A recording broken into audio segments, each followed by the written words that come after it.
ही कथा आहे एका अशा जागेची जिथे लोक रात्री तर दूरच, दुपारीही एकटे जात नाहीत.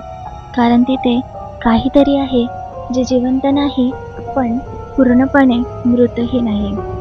गावात म्हणतात, जो कोणी त्या विहिरीत डोकावतो त्याला स्वतःचा मृत्यू दिसतो.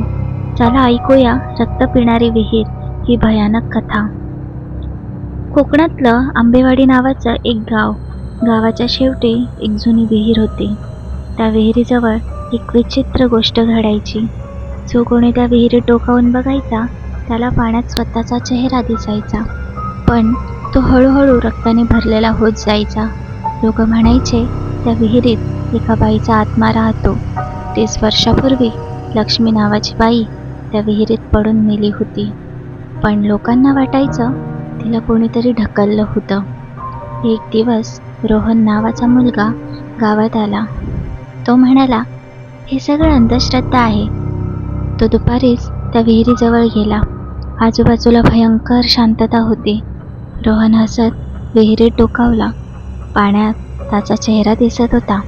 अचानक त्या पाण्याचा दुसरा चेहरा दिसला. एक बाई, तिचे केस पूर्ण ओले, डोळे पूर्ण काळे. ती हळूच म्हणाली, माझी जागा कोण घेणार? रोहन घाबरून मागे सरकला. अचानक विहिरीतून हात बाहेर आला आणि त्याचा पाय पकडला. रोहन जोरात ओरडला, पण आजूबाजूला कोणीच नव्हतं. त्या बाईचा आवाज पुन्हा आला, मला ढकललं होतं. आता दरवर्षी एकाला मी खाली घेऊन जाते. आणि अचानक रोहन विहिरीत ओढला गेला. पाणी पुन्हा शांत झालं. दुसऱ्या दिवशी गावातले लोक आले. रोहन कुठेच नव्हता, पण विहिरीत डोकावल्यावर पाण्यात 2 चेहरे दिसत होते. एक लक्ष्मीचा आणि दुसरा रोहनचा.